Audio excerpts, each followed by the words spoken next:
Assalamualaikum warahmatullahi wabarakatuh. Selamat bertemu dalam pembelajaran kimia. Untuk hari ini kita akan membahas mengenai reaksi reduksi oksidasi.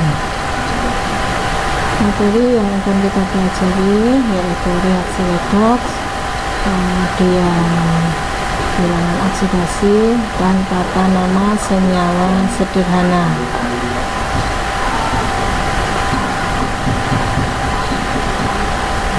Apakah reaksi reduksi yang akan kita pelajari nanti, kemudian reaksi oksidasi, kemudian akan terjadi reaksi redox. Reaksi reduksi dan reaksi oksidasi terjadi secara bersama-sama dalam suatu reaksi, maka reaksinya disebut sebagai reaksi reduksi oksidasi atau reaksi redox. Reaksi redox dalam kehidupan sehari-hari, sebelum kita mulai, kita berikan contoh dalam kehidupan sehari-hari, yaitu yang pertama adalah seperti di dalam gambar. Di situ adalah proses perkaratan besi. Suatu benda yang terbuat dari besi dapat berkarat, itu adalah sebagai contoh dari reaksi redox atau reaksi reduksi oksidasi. Yang kedua adalah penyepuan sendok. Suatu bahan yang terbuat dari logam dapat disepuh atau dapat dilapisi dengan logam yang lain, yang prosesnya merupakan proses reduksi oksidasi juga atau reaksi redox. Di situ contohnya adalah sebuah sendok yang akan dilapisi oleh logam perak. Prosesnya adalah proses elektrolisis. Untuk selanjutnya akan kita pelajari perkembangan definisi dari reaksi reduksi dan oksidasi. Apakah definisi dari reaksi tersebut? Definisinya dapat kita lihat. Yang pertama, melihat jumlah oksigennya. Yang kedua adalah dengan melihat jumlah elektronnya. Yang ketiga, bisa kita lihat dari selisih bilangan oksidasinya. Yang pertama, definisi dari reaksi reduksi bila dilihat dari pengikatan dan pelepasan oksigen. Reaksi reduksi adalah reaksi pelepasan oksigen. Contohnya Fe2O3 apabila bereaksi dengan 3CO akan menjadi 2Fe ditambah 3CO2. Fe2O3 melepaskan oksigen sehingga tinggal menjadi Fe. Contoh yang kedua, CuO bereaksi dengan H2 akan menjadi Cu dengan H2O. CuO melepaskan oksigen menjadi Cu saja. Itulah dua contoh dari reaksi reduksi. Kemudian contoh dari reaksi oksidasi adalah kebalikan dari pelepasan oksigen, atau dengan kata lain akan mengikat atau pengikatan oksigen. Contoh yang pertama, 3S ditambah 2KClO3 menjadi 2KCl ditambah 3SO2. 3S menjadi 3SO2. S-nya mengikat 2 oksigen. Itulah reaksi oksidasi. Reaksi yang kedua, CH4 ditambah 2O2 menjadi CO2 ditambah 2H2O.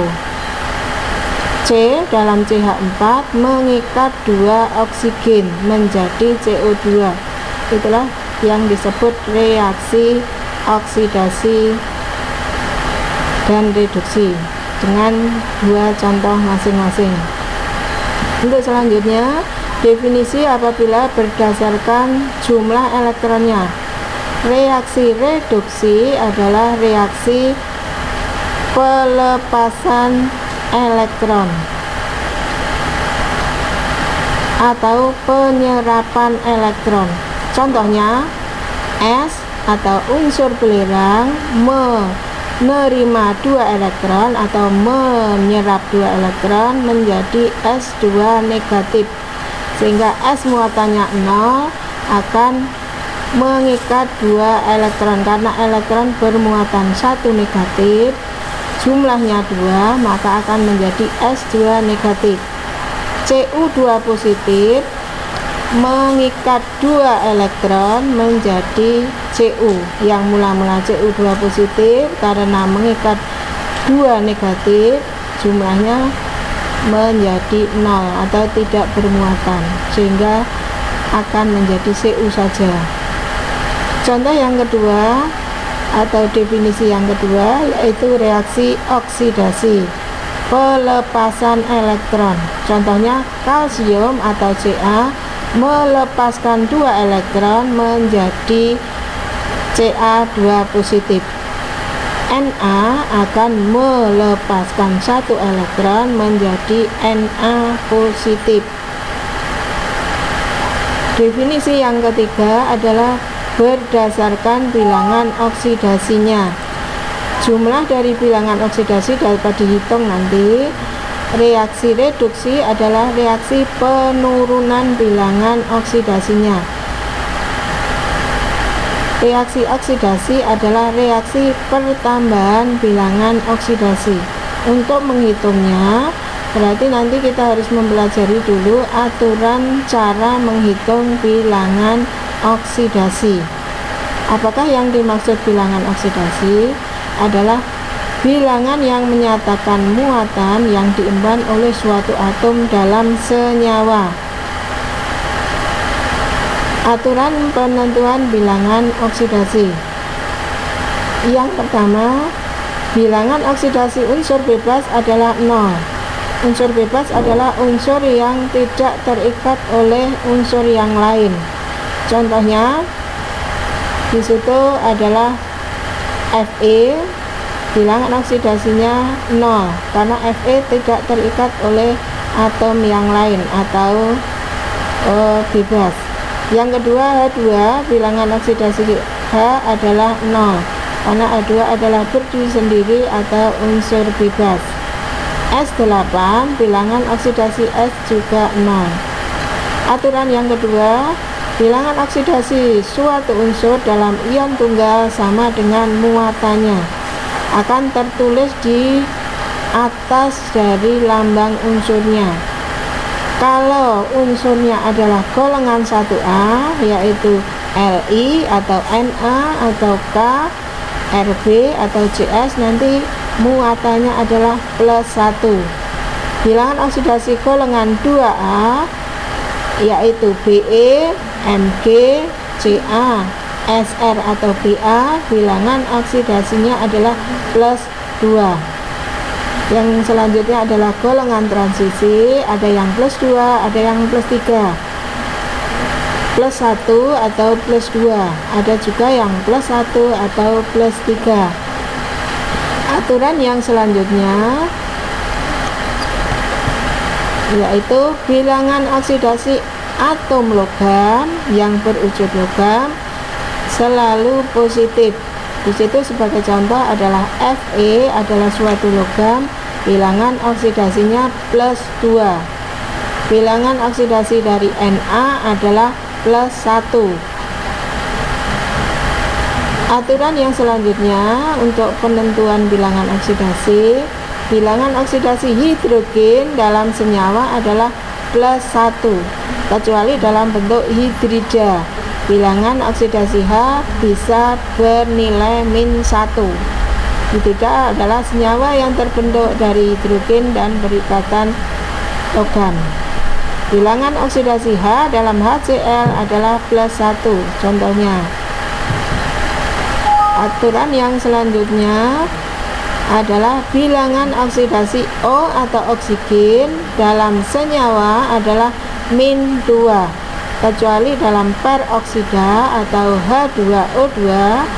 Contohnya adalah -1. Dalam superoksida nanti adalah -1. Kalau wujudnya oksidasi dari unsur-unsur golongan 7A atau unsur halogen adalah -1. Contohnya Cl dalam CaCl2 adalah -1. Yang kedua adalah unsur F adalah dalam HF misalnya bilangan oksidasinya adalah -1 juga. Aturan yang ketujuh yaitu bilangan oksidasi jumlah atom dalam senyawa adalah 0. Contohnya dalam senyawa H3PO4 jumlah bilangan oksidasinya adalah 0. Dalam H3PO4 jumlah hidrogennya 3, jumlah P-nya 1, jumlah unsur O-nya adalah 4, sehingga cara menghitungnya 3 kali bilangan oksidasi H ditambah 1 kali bilangan oksidasi P ditambah 4 kali bilangan oksidasi O, jumlahnya sama dengan 0. Aturan yang selanjutnya adalah aturan yang nomor 8. Bilangan oksidasi jumlah atom dalam ion poliatom adalah sebesar muatannya. Contohnya di situ ion CO3 2 negatif atau ion karbonat. Angka yang di atas adalah muatannya sama dengan jumlah bilangan oksidasinya. Kalau di atasnya -2 berarti bilangan oksidasinya adalah -2. Cara menghitungnya seperti tadi, 1 kali bilangan oksidasi C ditambah 3 kali bilangan oksidasi O sama dengan -2. Kita lanjutkan, di dalam reaksi redoks nanti akan ada zat yang disebut sebagai oksidatornya atau yang mengoksidasi, yaitu zat yang mengalami reduksi. Yang kedua adalah zat yang disebut sebagai reduktor atau yang mereduksi, atau zat yang mengalami oksidasi. Untuk selanjutnya ada zat yang disebut sebagai hasil reduksi, yaitu zat yang di sebelah kanan. Kemudian ada hasil oksidasi atau zat yang merupakan hasil dari reaksi oksidasi. Contoh dari reaksi redoks adalah Al ditambah Fe2O3 akan menjadi Al2O3 ditambah 2Fe. Bilangan oksidasi Al karena berwujud atom bebas, maka bilangan oksidasinya adalah 0. Bilangan oksidasi Fe dalam Fe2O3 dapat dihitung dengan menghitung bilangan oksidasi O. Tadi dalam aturan adalah -2. Karena jumlahnya 3, maka -2 kali 3 sama dengan -6. Kalau dijumlahkan semuanya 0, berarti Fe-nya sama dengan +6. Karena Fe-nya jumlahnya 2, maka Fe saja adalah +3 menjadi Al2O3.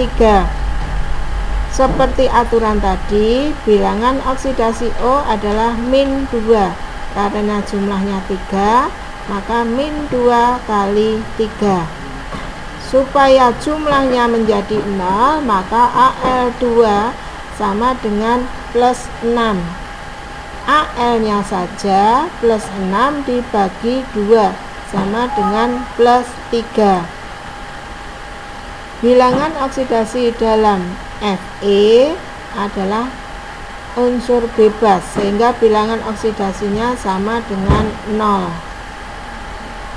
Untuk menunjukkan reaksi apakah oksidasi apakah reduksi, bisa kita lihat dalam bilangan oksidasinya. Bilangan oksidasi Al adalah 0 menjadi Al dalam Al2O3 jumlahnya plus 3, 0 menjadi plus 3 sama adalah naik bilangan oksidasinya, atau reaksinya disebut reaksi oksidasi dari Al menjadi Al2O3.